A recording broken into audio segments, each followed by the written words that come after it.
Alabama adds a new tight end transfer, but it's not who you think.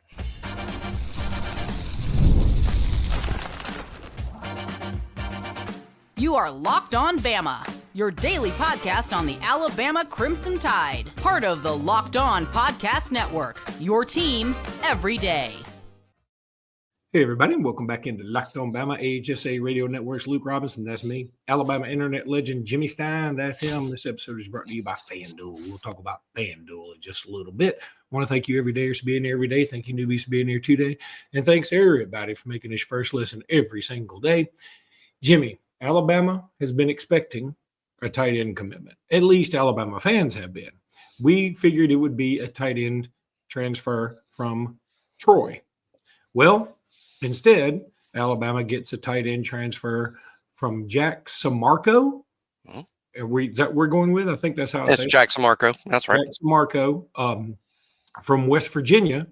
And I was all prepared to make the joke that his receiving statistics in his West Virginia career, 1 catch for 4 yards, are actually worse than Andre Smith's at Alabama, which was 1 catch for 2 yards and a touchdown against Oklahoma State. But they actually call his a lateral. I didn't realize that. They actually say his was a rush because I guess the ball was thrown behind the line of scrimmage. And that what game was that in? You said Oklahoma State Independence Bowl.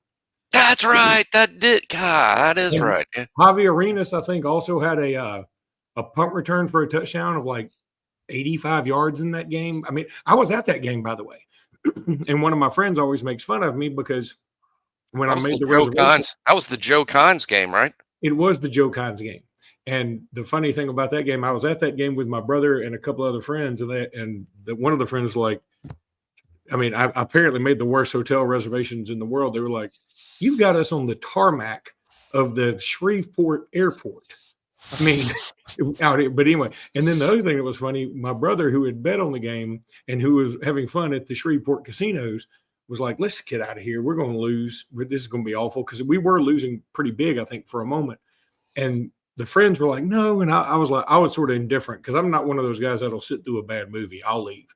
And so we ended up leaving.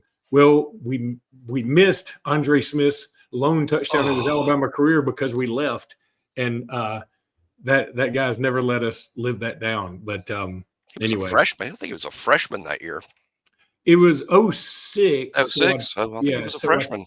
I think he was. Yeah, he was a freshman. He was a freshman. Yeah, that's right. Crazy. Because it was Mike Schuler's last year. He was the best player on the team, probably. I mean, I have to go back and review, but he might have been the best player on the team, even though he's a freshman. DJ Hall was on that squad. Ken Darby was on that squad. I'm looking at the stats right now. Jimmy Johns led us in rushing. Ken Darby had 10 carries for 15 yards. It wasn't exactly an offensive showcase, but who cares? That's not what we're talking about. We're talking about Jack Samarco. Yeah, we had trouble stopping that inside trap, if I remember correctly. Yeah, actually, now that I think about it, maybe we should just keep talking about this Independence Bowl game. I'm not mad at Jack Samarco, but he only has 1 catch for 4 yards. And if you're looking at the thumbnail, if you're looking at the YouTube of this podcast, I found a thumbnail for him from his high school days. That's who that is. People are going to be like, that guy's not even from West Virginia. That's from his high school days because he has no West Virginia University highlight that I could put on the thumbnail that I could find legally. So, look, I'm all for this. It doesn't bother me in the least. Some people are like, Jack Samarco, what now? I mean, we need a tight end. We need one. And he seems like a big dude. He's 6'5". He's a big dude, so I'm okay with it. Well, I mean, here's the thing. As we said all along, and as we predicted all along, Alabama had very few needs in the transfer portal, and we predicted a very quiet portal for Alabama, and it has been. Even bringing in a tight end that no one listening to this show had heard of before yesterday, because this was not a prominent player at West Virginia in terms of the starting lineup, though he did play in all 13 games as a freshman last year, as a redshirt freshman. Does that make things better or worse that he only has 1 catch for 4 yards? I think it's just non-relevant non-story. because we're not bringing him in to catch balls. I mean, I think they're bringing him in to be that blocking tight end. And by the way, Alabama has Brody Dalton on campus and is working to sign Brody Dalton or working to get Brody Dalton to commit to Alabama today too. So I think, it's a situation where adding to the tight end room is clearly an emphasis. Adding blocking tight ends is the emphasis. They're comfortable, obviously, with Josh Cuevas as the receiving threat. And Danny Lewis can also catch the ball. And he's probably, if we had to pick a tight end, okay, who's going to play the most snaps at tight end in 2025? I think it's Danny Lewis. And I think Cuevas is going to be a very close second, if not outright tied with Danny. But Danny can catch it. Cuevas can certainly catch it. And then you're bringing blockers off the bench in waves, hopefully, with Jack Samarco, who played in 13 college games at the Power 4 level a year ago. And he's 6'5", 250. I know out there you may have seen him listed somewhere at 238. That was his high school prospect size. That was 2 years ago. He's up over 250 pounds now. So this is a blocking third tackle type, very similar to Brody Dalton. And this is exactly what they're looking for. Is this going to make some sort of transfer portal headlines? No, of course it's not. When you sign an inline blocking tight end, that's about the least sexy guy possible you can add, right, in terms of the transfer portal age, where, if your last name needs to be Iamaleava to create a lot of headlines. But this is what Alabama needed, and it's not expensive. Again, find it weird, this kid's from West Virginia. He's actually originally from Cincinnati, where Alabama seems to be creating quite the recruiting stronghold with Cam Calhoun, Justin Hill. Looking at Sincere Johnson, isn't he from that area? Yeah, and we offered a big nose guard from Sincere Johnson's high school. And Devontae Smith, the other one, was from there. Correct. And Sean Alexander right across the river in Kentucky. You had to cross the state line in a river, but he's very close by. But it is true. The Cincinnati airport is in Kentucky. I'm pretty sure that's correct. I think it's like you literally, there's like a river that separates Ohio and Kentucky right there, right? And like when you're coming into land in the Cincinnati airport, I know you almost look like you're landing in that river, which is Kentucky. Yeah. Do you think the Devontae Smith that transferred to Notre Dame this year, do you think that's how he has to introduce himself? Like, hey, I'm Devontae Smith, the other one. The other. Maybe that's why he left, because I doubt he has to do that at Notre Dame. He did have to do that at Alabama. He probably got tired of hearing about that. You think he's just looking around going, I'm fascinated to see how significant. You can just be Devontae Smith here. I'm fascinated about Devontae's year at Notre Dame, by the way. I can see it going either way. I can see him being one of their better players, and I can see him not playing very much. I mean, I'm not sure. Now, they recruited him to play a lot because they literally, as so happens in the portal, bought him. So they expect him to play a lot in a significant role. I'm not so 100% sure. I do think Alabama has survived the Husky spot with Deshaun Jones and Dre Kirkpatrick Jr. I'm excited about both of those guys, really. But back to Jack Samarco, who I wonder if he's related to Cosmo Kramer's good friend, Bob Sacamano. Bob Sacamano. Yeah. And you were saying he's probably not very expensive in the transfer portal. Whatever he got, that was a lot per catch and per yard. I can tell you that. Yeah. Now, again, we're making fun. One catch, 4 yards. The statistics are a stat. Better described as a stat. But that's the thing. What are his stats? Well, it's more like a stat. But again, they're not bringing him in for that. No, they're not bringing him in for that. And it's not. I mean, look, if you can't, you got to sort of make fun of it, right? Because if we came up here and said this guy's got all the potential in the world, y'all would tune us out in 5 seconds. Because that's right. I mean, there's no way. First of all, he might have all the potential in the world, but we don't know it, and you don't. And the only person who thinks it right now is Mama Sammarco. And I don't mean that in a mean way. I mean that because all mamas think all their boys have all the potential. And I mean that like he could be really good. He could be. They may have seen something they like. But at the same time, it is very fair if you're a fan of an enemy team you go, y'all just signed a dude with 1 catch for 4 yards? Yeah, okay. And we need him because you know what? We don't keep a lot of tight end blocking stats.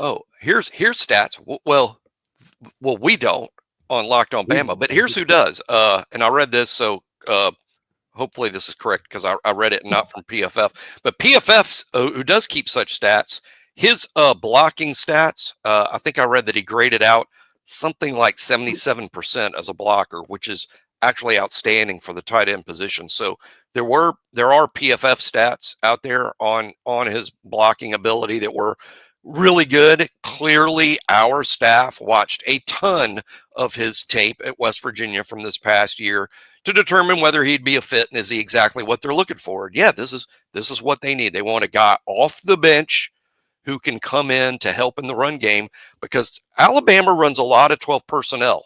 They did under Saban, and they ran what I thought was a shocking amount of 12 personnel last season. All things considered, 12 personnel being 1 back and 2 tight ends. They played a lot of 2 tight end sets a year ago.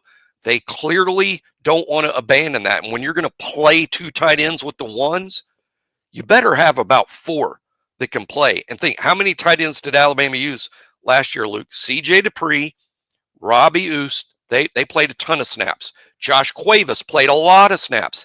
Danny Lewis, as the 4th tight end, played over 100 snaps last year with the ones. 100 snaps. He was tight end number 4. Right now, you're only comfortable with 2 guys, right? Lewis and Cuevas. Probably got to bring in a couple guys because you're probably a little worried. Is Jay Lindsey ready for this? He might be, but he hasn't played. Not really. So they want to bring in a couple of experienced guys to make sure that they have 4 so they can keep on playing 2 tight ends at a time. Jimmy, before we go to break, I did want to add this. Tyson Bacon, no relation at all to Kaneka Hillshire. He has decommitted from Tennessee, defensive lineman from Hoover, who we've talked about a lot, 3-star that we believe ultimately will wind up a 4-star. Nice player, was committed to Tennessee, and he's decommitted. Now, does that mean a commitment to Alabama is imminent? I don't necessarily think so. I think this is more about, hey, I want to take a step back because I'm getting so much love, and I might have some better options, which totally understandable. Yeah. I mean, too many kids make their decision too early. I think that's what happened here. I'm not going to project Bacon ends up at Alabama just because the defensive line situation's kind of suddenly crowded, at Alabama. I think they would like to sign 4 or 5 as sort of a max number, and you've already got 2. And Jamarian Matthews is going to play bandit, and Mari Johnson, who's an interior defensive line. So there's only room for maybe 3 more. And who's out there? Tank Jones is out there as a probable bandit. I think they're recruiting him as a Wolf, and I think he's very interested in Wolf, and they might try him at Wolf. It's just Jimmy Stein saying, I think that kid's a bandit, down the road as he adds size. I think that might be his best position because I sort of compare him to LT Overton. I mean, in terms of a prospect. But J.J. Finch, they just offered this huge nose guard at Sincere Johnson School yesterday. Elijah Golden likes Alabama a ton. Nolan Wilson, more of a local kid from Mississippi. And then you got Tyson Bacon and Emmanuel Ruffin. 2 in-state defensive linemen.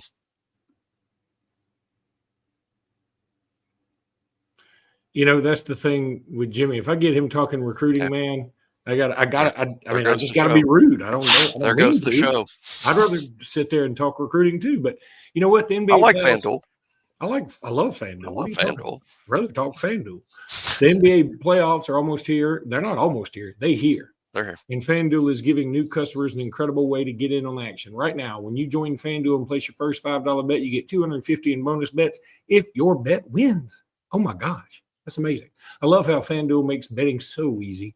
Whether it's picking my favorite team or diving into player props, from 3-pointers to steals to assists, FanDuel has so many ways to bet your favorite player props, baby.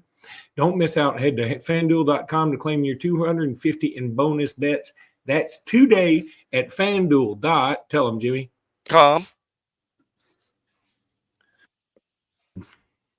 right, we're going to do 2 draft segments right now because it's draft night. I know. I'm very excited. And it's very exciting. I I wanted to do really quickly. Michael Southern, our friend at Tad Hoops History, sent me a picture, and I can't get it to download on here for whatever reason.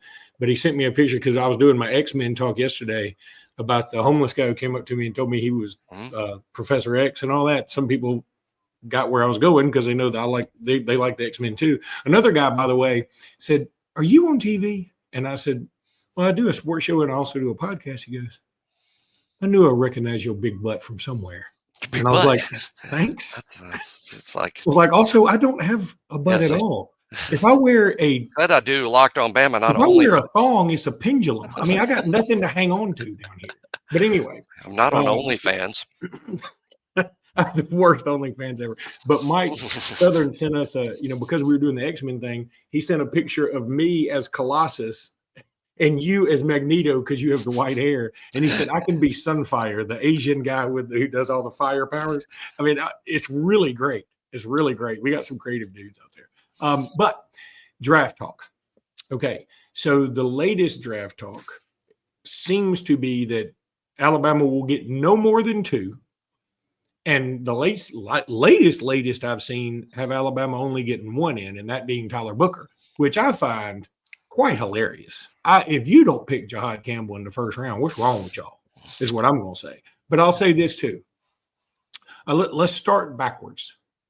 Let's start with the 3 main cogs in this Alabama draft wheel this year are Booker, Campbell, and of course Jalen Melrose. Jalen Melrose going to the green room, and I am worried for this moment for him. I'm worried for a couple of reasons. I'm scared that he's set up for failure there. Yep, like he's set up for a made-for-TV. Look at the disappointment. Can you believe Jalen Melrose still in the green room by himself? Though virtually no one projects him in the first round. And I hate that. Virtually no one. So what they better not act on TV like this is a disappointment or a surprise when no one is expecting him really to go in the first round, or it would be a little bit of an upset if he did. I don't rule it out, by the way. I do think that it is possible, and I just wouldn't use the word probable. I'm going to stick with possible, picking my words carefully. But I think most likely, I've always said second round, never change. I think he's going in the second round. That makes all the sense to me. Maybe even early in the second round, because the Browns and the Saints, I think, will probably still be looking for a quarterback in the early second round. But I'm hoping for Jalen that he goes to a place like the Rams or the Lions, where he can go and sit and learn and maybe play in year 2, year 3. Oh, Detroit would be. I say Detroit would be great.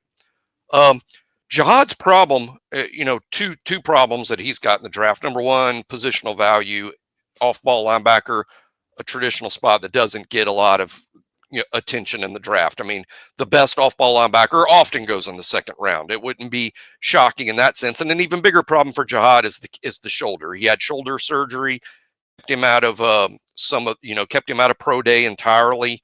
He was able to participate in the combine. I think his surgery was right around that time or right after that. I think there's some question as to whether Jihad will be 100% healthy for training camp. And I think that's why he's fallen in some mocks. I think if Jihad was perfectly healthy, even though he's an off-ball linebacker, he's probably a lock for the top 15, top 20, even as an inside linebacker. But with the shoulder, I think it's an uncertainty in terms of availability for training camp that might cause him to fall. In DJ's draft mock on NFL Network last night, he had Jihad still in the first round, going in the final pick of the first round of the Eagles. I would personally love it in terms of this. The landing spot would be great, and it's still the first round, so you get the guaranteed money and the 5th-year option, and that would actually be a pretty good result. I do think Jihad could go as high as 15 to the Falcons. I think that's kind of the high spot for him. Book, suffering the same problem Campbell's got, just positional value. Offensive guards don't get drafted in the first round like offensive tackles do. That could cause Book to go late first, and that's where I think Book will go, somewhere in the 20s. But I won't be shocked, Luke, if he falls the second round based on nothing more than positional value, which is the issue.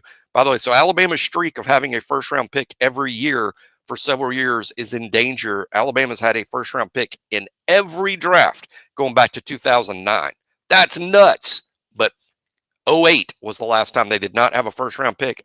That could happen. Oh, you're muted. You're muted. Was it the 07 draft that we had nobody picked? It was the 08 draft. That was the 08 draft. Okay. It was the 08 draft following the 07 season. That's what it is. It's following the 07 season. There was no Alabama player drafted at all. And then the next draft, there was one first-round pick, Andre Smith, who we talked about earlier. How about 2 Andre Smith mentions in the same show? And only 4 players overall drafted. I do think Alabama will have more than 4 players drafted. So this won't be the worst draft since 08. That 08 draft is going to be tough to beat those records with no Alabama players taken whatsoever. Jack Samarco says, I wouldn't even been drafted. No, I'm happy for Jack Samarco. I don't want anybody to think I'm not happy, but it is funny. I mean, it is funny. One other thing before we go to break. Bob Sacramento thinks funny. One other thing before we go to break again. I just sort of casually threw this out there, like, you're Magneto because of the white hair, and he had me as Colossus, I guess because I'm tall, and probably because my English isn't that great. You don't know anything about Colossus, do you? I don't know anything about X-Men. Nothing. I mean, nothing. He's Russian. He's Russian. I think Jessica Alba was in X-Men. She was Fantastic Four. She was Fantastic. Fantastic Four is different than X-Men, right? Yeah, they spell and pronounce their names differently. Simpsons. That is a Simpsons reference, but it works here. All right. Amazon Fire TV and Locked On. What a combo. It's like the X-Men meeting the Fantastic Four. Did you know your Fire TV is also an Xbox? Turn any TV into your gaming and entertainment hub with Fire Stick TV 4K devices. No console required. Just grab your paired controller, subscribe, or sign in to Xbox Game Pass Ultimate with EA Play included, and you're ready to play. Dive into hundreds of premium titles from EA Sports College Football 25 to Call of Duty, Black Ops, and Avowed. As easily as you stream your favorite show, it's gaming made simple, and it's all on your Fire TV. With Wi-Fi 6/6E and auto low latency mode, advanced technology, I'll take your word for it. Fire TV Stick 4K delivers smoother, more responsive gameplay with lightning fast speeds you need to stay competitive. It is a lot of fun. Fire Stick and Locked On, it's a great combo. You'll love us. Head to Amazon.com. Fire TV Locked On to get started. Xbox Game Pass Ultimate subscription and compatible controller required. Available on select devices, including Fire Stick TV 4K, second generation, Fire TV Stick 4K Max, first and second generation, and Fire TV Cube, third generation. Wow. I'm not real sure what a lot of that means, but there's some gaming people out there that are like, that sounds awesome. It does sound awesome. My kids are like, oh, y'all are pairing with Amazon Fire. They're like all fired up about it. Like, Fire Stick itself is like, sounds like something you should want. Fire Stick.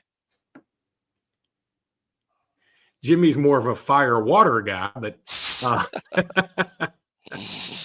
am. Hopefully I won't be needing too much fire water to get me through the draft, because I do think it'll be one of the quieter drafts that we've had at Alabama in a while. That's really a good thing, because imagine this.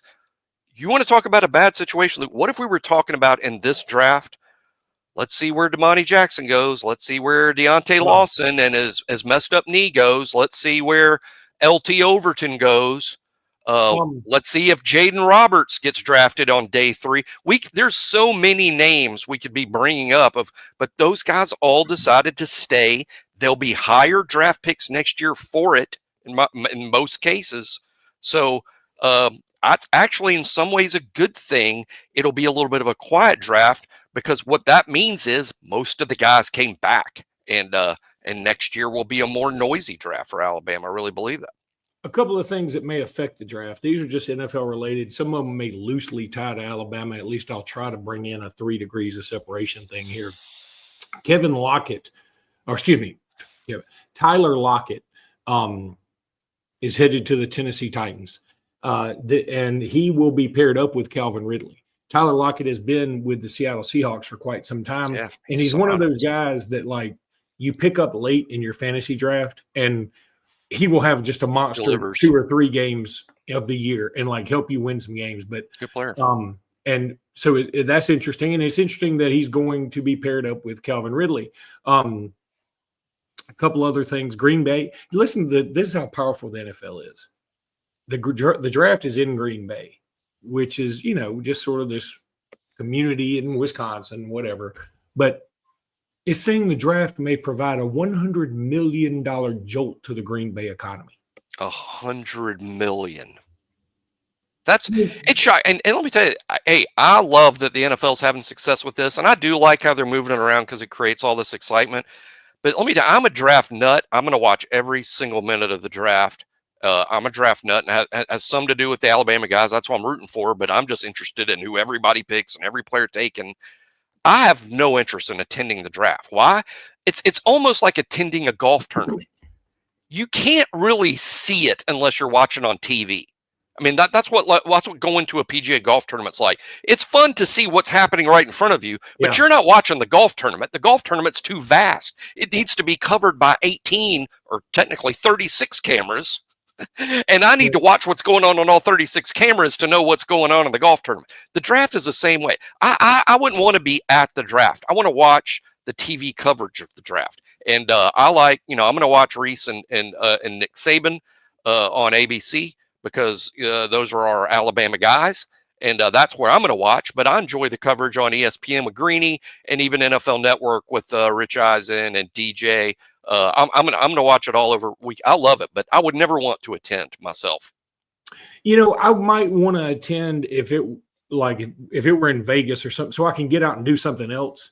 And I don't mean this as a shot at Green Bay, but I mean if you're like, okay, we're in the round 3, even on the third day around round 4 or whatever, and I'm sort of like, hey, okay, I'm ready to get out of here.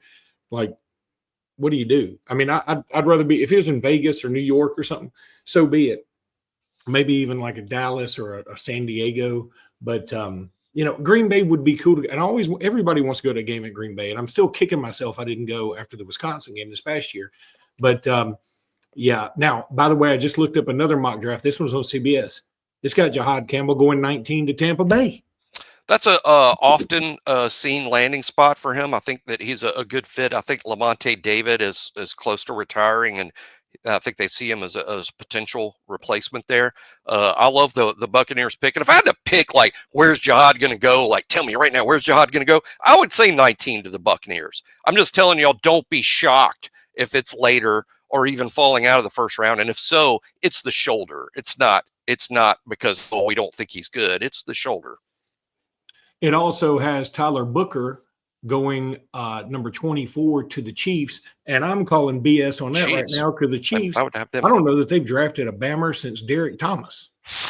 The Chiefs desperately need an offensive lineman. That's the first time, though, I've seen them with Booker. I've mostly seen the Chiefs standing pat at 31 and taking an offensive tackle there, like that kid from Ohio State who also with injury, Josh Simmons, also injury problems. If that guy had been completely healthy the entire time he's at Ohio State, he might be in the top 10. But because of injuries, he could fall late in the first. But Book to the Chiefs would be great. I also think the Texans, the Cardinals, and the Lions are all very possible landing spots for Book.